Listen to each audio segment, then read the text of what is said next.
Hey everybody, how's it going? Gary Evans here. Thanks for stopping by. Appreciate you checking out the channel. If you hadn't been here before, we try to cater to those who are maybe they're just starting to play or they're trying to break out. Been playing for a while, want to start playing out live. Maybe you've been playing for a bit and you just want to get a new perspective on some things. So we try to bring you helpful things that are that are useful to you. I've been playing out in cover bands for the past almost 50 years, and so I'm just trying to share a little bit of what I've learned along the way with guys like you. So please be sure to like the channel, please sure to subscribe, and all that means is that tells YouTube that, you know, people like the content here and they push it out to more people like yourself, and hopefully we can reach more people and be able to help someone along the way, give a new perspective, give a new idea, something like that.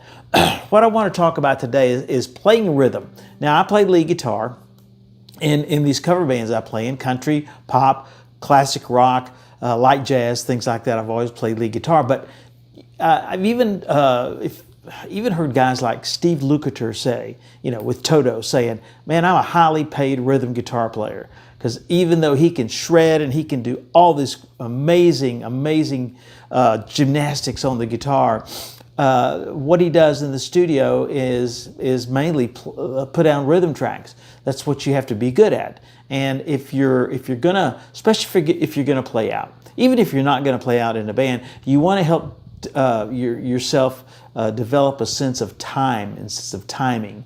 And if you're a solid time player and you can stay on meter and you can lay down a track and you can lay down a solid rhythm that a singer can sing over or another instrumentalist can solo over, if you can lay down a good solid rhythm, not rush, and stay on point and play something that's interesting that fits into the mix, you're going to be well sought after for jobs and for people to play with. Even if you're playing in your home with maybe some guys come over on Saturday night and y'all bring some guitars, be the one that's trying to lay down a solid rhythm, a solid pattern that the other guys can either follow or give cohesion.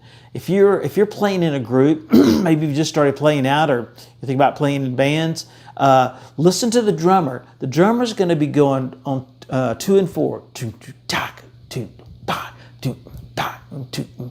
If you can tune in right on his snare hand, could be if you're, I don't know if you're left hand or right, but on your 2 and 4, 1, 2, 3, 4, 1, 2, get that sense of time, and stay on that.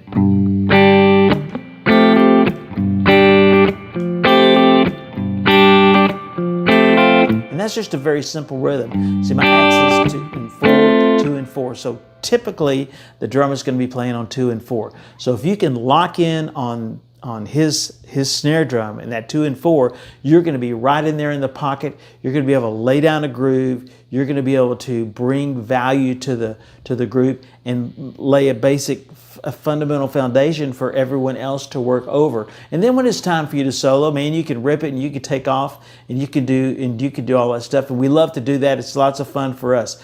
But just like that little simple rhythm track that I was playing here in the beginning. Oops.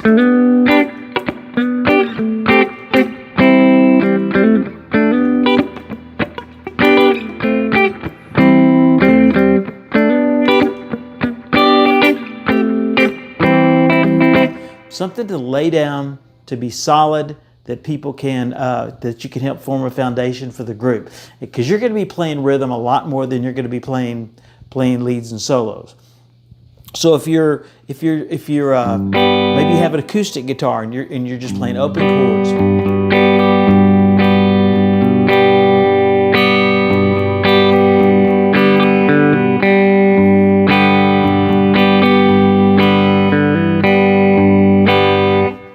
want to lay down that track, lay down that rhythm, lay down that beat, have a good sense of time, and that's going to help the whole thing be much more cohesive.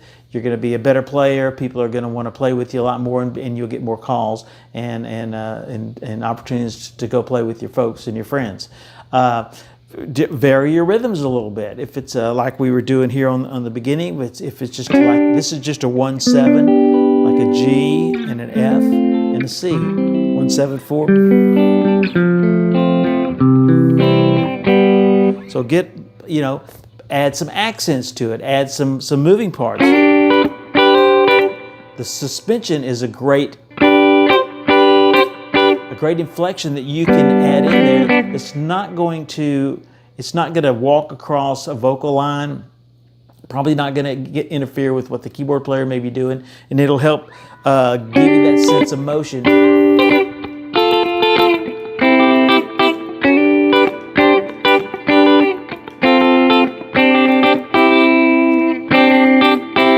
Things like that. That's a C, and you're adding in that D.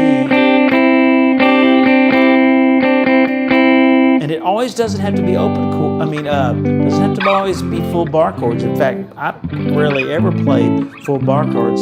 I'll play 3 and 4 note chords. They have more punch. Help you cut through the band, be able to set down a melody and a rhythm.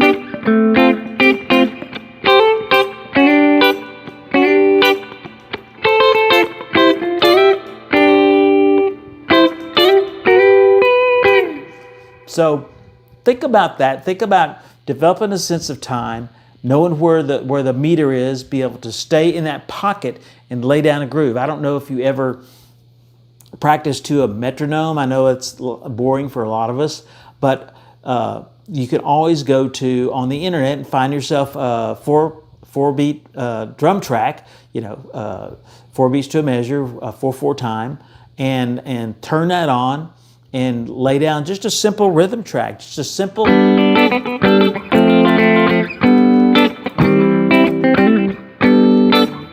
something very simple that you can start developing that sense of time, that sense of rhythm, and staying in the pocket, being in the pocket.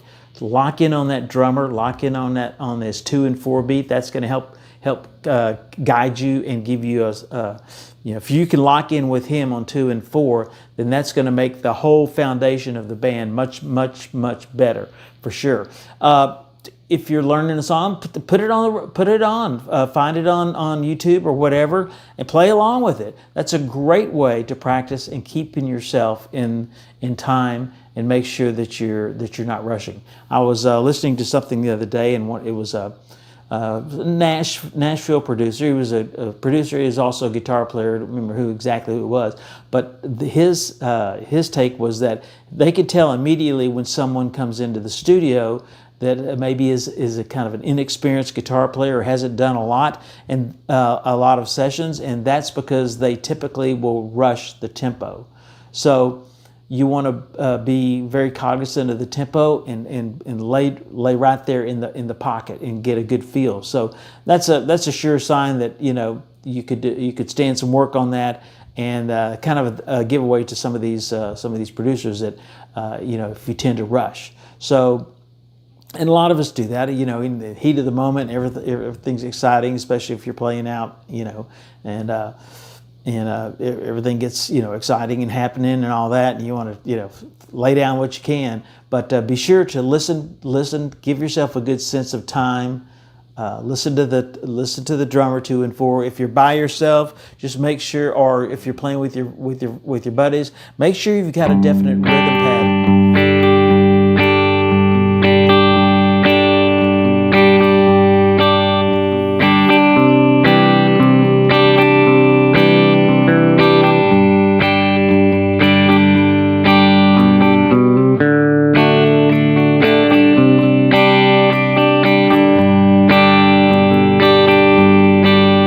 Set yourself apart rather than just haphazardly strumming along.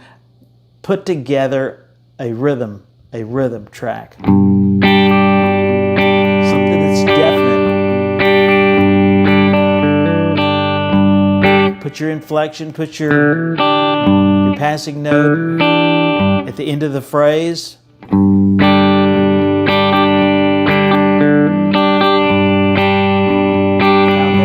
it all together.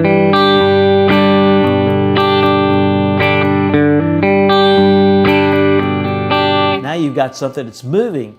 It's like a train going along. So think about that. Think about timing. Think about, spend some time with the metronome or get a drum track, play to it, even if it's just by yourself. That's going to help you really key in on the sense of time and the sense of where the pocket is and the sense of actually making, laying down a bed that the rest of the band or the other musicians can either play over or become part of that rhythm section. Because really the guitar, when you're playing, when you're not playing lead, you're playing rhythm, you're part of the rhythm section, you're setting down the foundation for the group. So I hope this has been helpful. Just a few ideas I was thinking about today to share with you.